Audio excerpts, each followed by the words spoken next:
Teman-teman sekalian, tidak banyak orang tahu kalau sahabat Abu Hurairah ini asalnya non-muslim, asalnya, dan ini bukan nama asli. Kalau Anda temukan Abu itu kunyah dalam bahasa Arab, bukan nama asli. Itu nama sebutan, julukan yang biasanya dinisbatkan pada dua hal. Satu, bisa menunjukkan pada seseorang yang baru dianugerahi anak pertama. Jadi kalau orang Arab ingin menyanjung, memuliakan, memberikan penghormatan pada keluarga yang baru diberikan anak pertama, maka ayahandanya akan dipanggil dengan nama Abu yang dilekatkan pada anak pertama ini.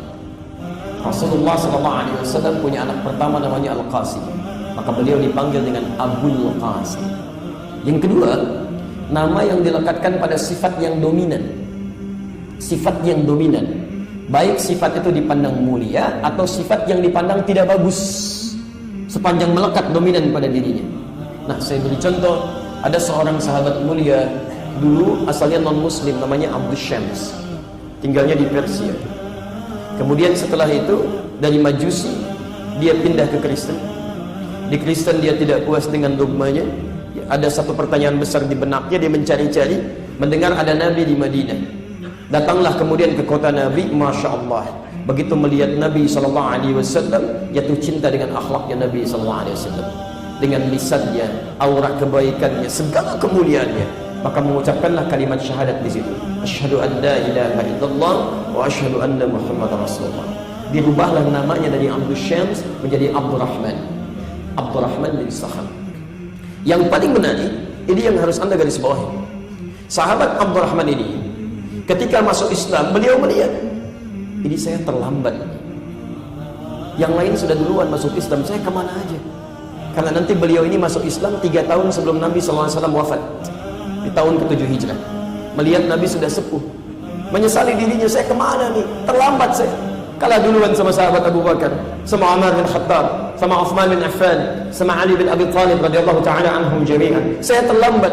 Tapi Masya Allah, karena menyadari dirinya kurang dibandingkan dengan yang lain, maka punya keinginan yang kuat untuk menyusul amalan teman-temannya.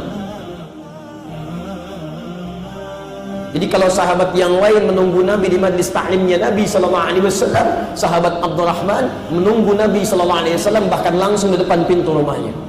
Begitu keluar dari rumahnya dilihat bagaimana cara jalannya Nabi, bagaimana kalau beliau menoleh saat dipanggil, bagaimana kalau beliau bergerak, bagaimana kalau beliau macam-macam sampai tiba di majlisnya, lekat dengan Nabi SAW. Karena itulah Masya Allah, sahabat yang hanya menetap tinggal dengan Nabi selama 3 tahun, tapi mampu meriwayatkan hadis paling banyak di antara sahabat yang lain. Maka apa yang dilakukan? Beliau manfaatkan sisa hidupnya ini, termasuk sisa keberadaannya dengan Nabi, untuk mendekati Nabi dalam setiap aktivitasnya. Karena setiap aktivitas Nabi itu dilekati oleh sahabat Abdurrahman ini. Kemudian yang pertama, ini manhaj dari para sahabat. Mohon maaf kalau kita pernah merasa kurang dalam ibadah. Kemarin jarang salat berjamaah, kemarin jarang salat sunnah, kemarin jarang baca Al-Quran, sementara teman-teman Anda sudah duluan. Maka Anda harus punya program lebih baik dibandingkan dengan itu. Anda susul. Sahabat saya mau menyusul, masa Anda yang bukan sahabat terlena-lena dalam kehidupan? Saya pernah tinggal di Tripoli kurang lebih 5 tahun. Itu produk penghafal Quran nomor 2 di dunia. Nomor 2 di dunia. Nomor 1-nya Palestina. Satu kali kami sedang talaqi dengan Syekh kami, Syekh Ali. Qadarullah, Masya Allah, itu indah sekali teman-teman. Kalau jam segini sore, itu anak-anak kecil usia 3 tahun, 4 tahun sudah pergi ke masjid untuk mengulang-ulang hafalan Quran. Rata-rata hafalannya 15 juz paling sedikit. Begitu kami sedang talaqi, tiba-tiba ada seorang anak kecil perempuan, usianya kisaran 3-4 tahun. Anaknya cantik, luar biasa, anak kecil bawa selang, Pak. Masya Allah, dengan malu-malu datang kepada Syekh kami di depan kami. Syekh, idribini, gitu. Syekh, tolong pukul kepala saya. Saya mendongak kepala ke atas melihat, ya, ada apa dengan anak ini? Syekhnya tersenyum mengatakan, ingin menunjukkan kepada kami apa yang terjadi. 5, kata Syekhnya. Kenapa? Kata anak ini, nasit, saya lupa Syekh.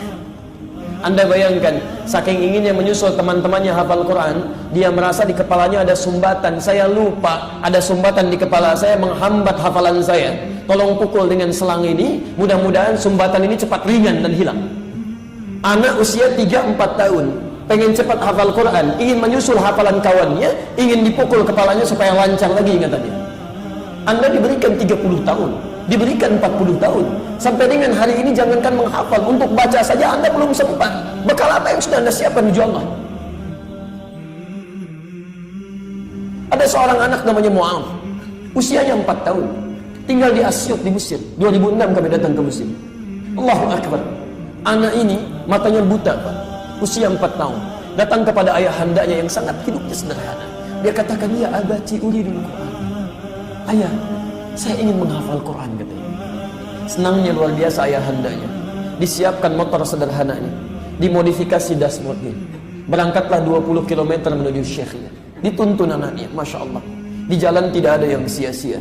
Ayahandanya begitu datang, berangkat, datang, pulang, Masya Allah. Setiap dia menghafal, dituliskan ayat-ayat Quran yang dihafalkan, simpan di dashboardnya. Sambil di jalan melihat ke depan, anaknya diminta baca. Di ayah anak ini di perjalanan tidak pernah lekat dengan yang sia-sia, semuanya Quran. Yang paling menarik, anaknya kemudian hafal Quran yang tidak bisa melihat itu, ayahnya yang mengantar menikmati hafalan anaknya. Bapaknya belum hafal, anaknya hafal. Yang paling indah, ini yang harus Anda ketahui. Saat hafalannya mulai tersebar dan viral di Timur Tengah dengan bacaan yang sangat indah, datanglah kemudian reporter dari Kuwait ingin meliput keadaan anak ini, Mu'adh, yang luar biasa itu. Lantas kemudian bertanya, lihat kalimatnya, ya Syekh Mu'adh, apa motivasi Anda menghafal Quran ini? Dan sekiranya Anda berdoa kepada Allah kemudian dikabulkan doanya, apa yang Anda inginkan? Teman-teman, lihat gambaran kalimat ini. Kata Mu'adh kecil, dia mengatakan, wallahi, demi Allah, saya menghafal Quran, dan bila pun saya berdoa kepada Allah kemudian dikabulkan doa saya akan minta doa. Harap-harap si reporter ini, Mu'adh kecil, akan meminta supaya matanya dibukakan kembali. Tapi apa jawabannya? Perhatikan doanya.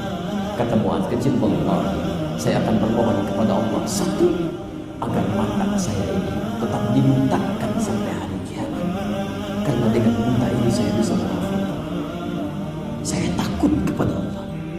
Kalau mata saya kembali bisa melihat lagi, mata saya akan menatap maksiat di sekeliling saya, yang dengan maksiat itu bisa menghilangkan Quran yang telah lelah saya hafalkan. Anda bisa bayangkan, anak 4 tahun, mata buta, mensyukuri nikmat butanya karena tidak mampu melihat maksiat di sekitarannya, tapi dia gunakan untuk bisa menghafalkan ayat-ayat Allah. Anda diberikan 40 tahun, 50 tahun, mata Anda masih sehat sampai hari ini. Untuk sekedar baca Al-Quran saja belum punya waktu. Anda butuh berapa nikmat lagi? Dan yang paling indah itu kalimat kedua. Perhatikan kalimatnya. Wallahi, demi Allah, saat saya kembali kepada Allah di hari kiamat itu, saat saya datang menghadap Allah sendirian di hari perhitungan, tidak akan ditemani oleh siapapun, bahkan tidak oleh ayah saya saat ini yang mengantarkan. Saya akan katakan di hadapan Allah, saat tangan saya bergetar, kaki saya bergetar, saya akan ucapkan, ya Rabb, ya Rabb, saya telah berusaha menghafalkan Quran sebagai bekal untuk saat ini. Kalau dengan Quran yang telah saya hafalkan belum cukup bekal saya untuk mendapatkan ridha-Mu, maka mohon ya Allah, kurangi hukuman saya dengan Quran yang telah saya hafalkan ini. Mohon kurangi siksa saya ya Allah dengan Quran yang telah saya hafalkan ini.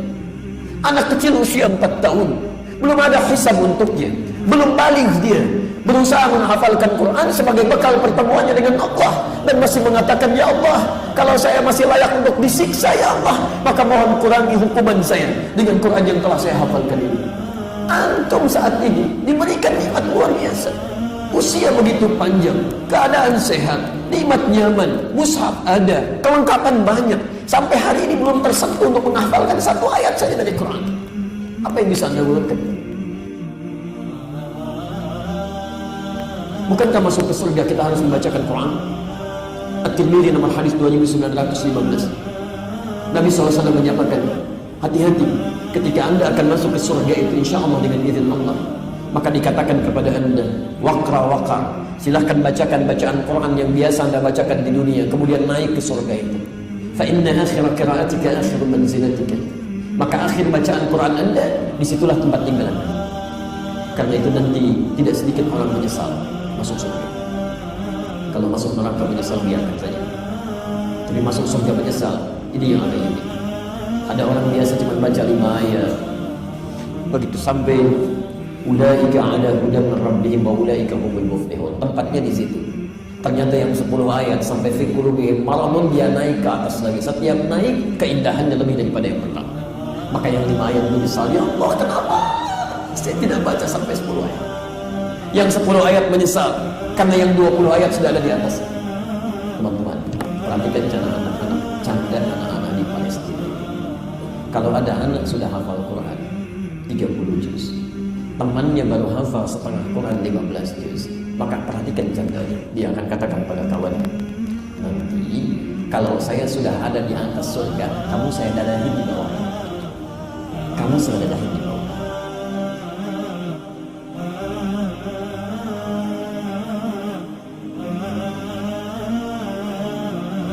Pertanyaan saya apa? Ini poin. Demi Allah saya mohon sebesar-besarnya, mumpung masih ada kesempatan hidup, mulai dari hari ini. Anda tidak perlu menunggu besok, karena belum tentu hidup sampai besok. Belum tentu hidup. Karena itulah kita kembalikan kepada kalimat Nabi ketika sahabat Abdullah bin Abi Umi Maktum mendapatkan kesempatan luar biasa.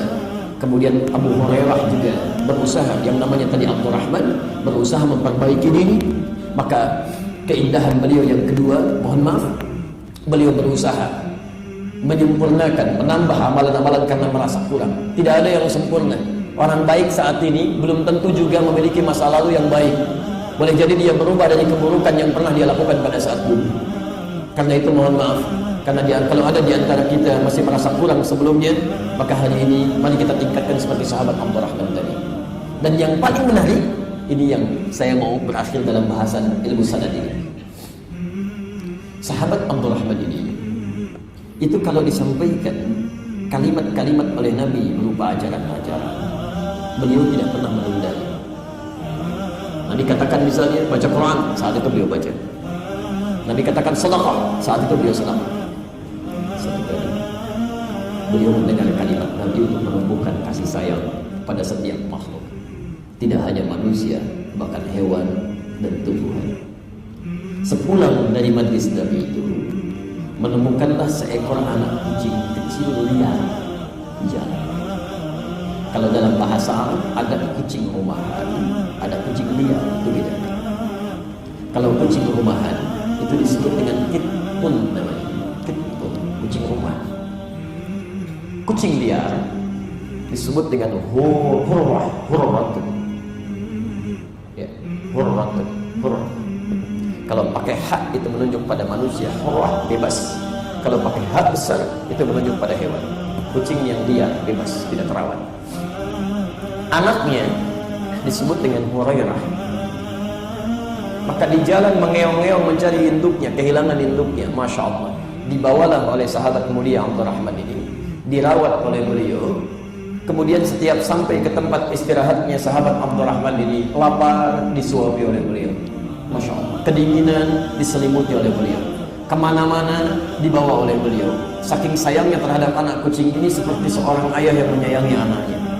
Maka satu kali saat beliau berada di perjalanan, berpapasanlah dengan Rasulullah SAW. Keluarlah kemudian anak kucing kecil itu. Maka disebutlah oleh Nabi SAW sejak saat itu, Anta Abu Hurairah, kamu bapaknya anak kucing.